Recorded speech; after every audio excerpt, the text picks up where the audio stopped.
What if your cat has been waiting their entire life for you to understand one simple thing, not something complicated, not something expensive, not something that requires special training, just something small, and without even realizing it, you've been doing the exact opposite every single day. It's a strange thought, isn't it, because most of us believe we understand our cats. We feed them. We care for them. We make sure they're safe. We give them affection when we can. From the outside, everything seems right, but here's the uncomfortable truth: understanding a cat isn't about what you give them. It's about whether you understand what they've been quietly asking for all along, and the problem is, cats don't ask loudly, they don't demand, they don't complain in ways that are easy for us to notice. Instead, they communicate in silence. In small movements. In subtle changes. In behavior that most people never learn to read, and because of that, their needs often go unnoticed. Most people grow up hearing the same story about cats: that they're independent, that they're distant, that they don't really need us the way other animals do, and over time, we start to believe it. We stop questioning it. We stop looking deeper. But independence doesn't mean absence of need. It just means the need is expressed differently, quietly, carefully, almost invisibly, and when those needs aren't met, not out of neglect, but out of misunderstanding, something begins to change, not all at once. Not in a dramatic way, but slowly, your cat begins to create distance. They stop sitting as close as they used to. They stop seeking your attention as often. They stop offering those small, gentle signals of trust. The slow blink becomes rare. The quiet approach happens less. The presence becomes lighter, and most owners don't notice this shift when it begins, because it doesn't feel like something is wrong. It just feels like something is different, and by the time that difference becomes obvious, it's already been there for a long time. So let's begin with something simple, but deeply important: height. Think about your cat's relationship with space. Have you ever seen them climb to the highest point in the room? A shelf, the back of a couch, the top of a cabinet, and maybe your first reaction was to stop them. To bring them down. To protect them, or your furniture. But in that moment, your cat wasn't being mischievous. They were following an instinct older than your home, older than domestication itself. Cats are creatures of elevation. For them, height means safety. It means awareness. It means control. From above, they can see everything. Nothing surprises them. Nothing approaches unnoticed. When your cat has access to vertical space, something shifts inside them. They don't just climb, they settle, they observe, they exist in a state of calm awareness. But when that space is taken away, when their entire world exists only at ground level, they may feel something you can't see: exposure, vulnerability. A constant, low-level tension.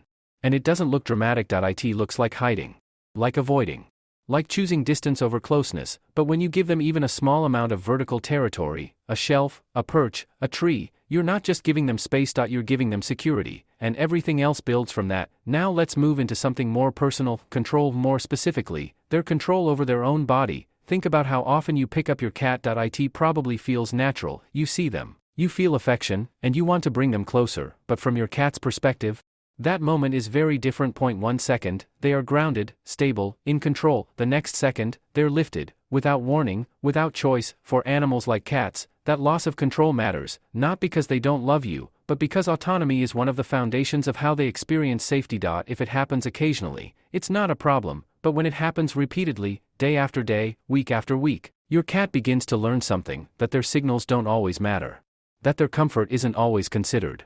That interaction is something that happens to them, not something they choose, and slowly, they begin to adjust. They avoid being within reach. They pass by without stopping. They become more distant, not out of rejection, but out of self-protection. But something remarkable happens when you stop initiating, and start waiting. You begin to notice their invitations: the soft rub against your legs, the quiet jump into your lap, the gentle head bump against your hand. These are not random, they are choices, and when you respect those choices, your cat begins to trust you differently, because now, interaction feels safe. Now let's talk about communication, real communication, not through sound, not through commands, but through something much quieter: eye contact. Have you ever noticed your cat looking at you, and then slowly closing their eyes? It's easy to miss. It happens quickly, but in that moment, your cat is saying something very specific: I trust you.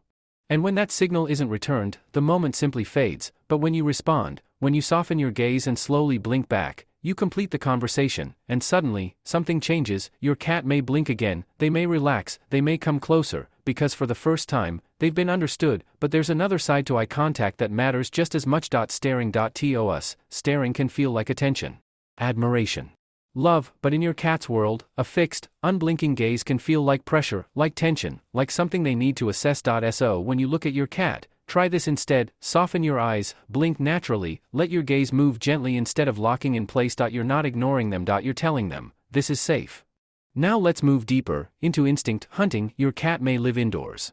They may never have chased real prey, but the instinct to hunt is still alive inside them. It doesn't disappear. It waits, and every time your cat eats from a bowl without effort, a part of that instinct is left unused. Over time, that unused energy builds, and when it has nowhere to go, it finds other outlets, sudden bursts of energy at night, play that becomes too intense, behavior that seems unpredictable.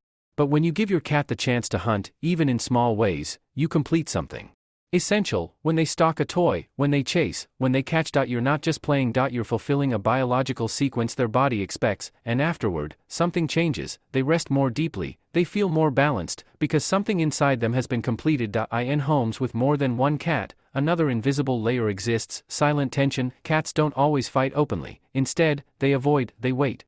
They adjust their behavior in ways that are easy to miss. One cat may always eat. Second, another may hesitate before entering a room, another may avoid certain spaces entirely, and if resources are limited, that tension grows. But when resources are abundant and spread out, everything shifts. Each cat gains independence, each cat gains choice, and the home becomes calmer in a way that feels almost surprising. Then there's something your cat is using constantly, their tail. Every movement has meaning. But most people never learn to read it, and because of that, they miss entire conversations happening right in front of them. When you begin to notice those signals, something changes. You stop guessing, you start understanding. There's also something invisible, but deeply important: scent. Your cat builds their world through smell. Every surface they rub against becomes part of a map. A map that says, this is safe. This is familiar. This is home. When that scent is erased completely, the map disappears, and suddenly, the space feels unfamiliar again. So instead of removing all scent, try preserving some of it, because for your cat, scent is memory. Play, too, has a language, not random movement, but intentional movement, movement that mimics life. When you move a toy like prey, hiding it, pausing it, letting it escape, you activate something real, something instinctive, and suddenly, your cat is no longer watching. There. Engaged. Routine is another invisible foundation. Cats don't understand time the way we do, they understand patterns. When those patterns are consistent, the world makes sense. When they aren't, something feels off, even if nothing looks different. So consistency becomes comfort, and then, solitude. When your cat leaves the room, it's not rejection. It's regulation. They are creating space for themselves, and when you respect that space, they return more freely, because now, your presence isn't overwhelming. It's safe. Your cat is also listening more than you think. They recognize their name, they recognize your tone. When you speak to them, you include them in your world.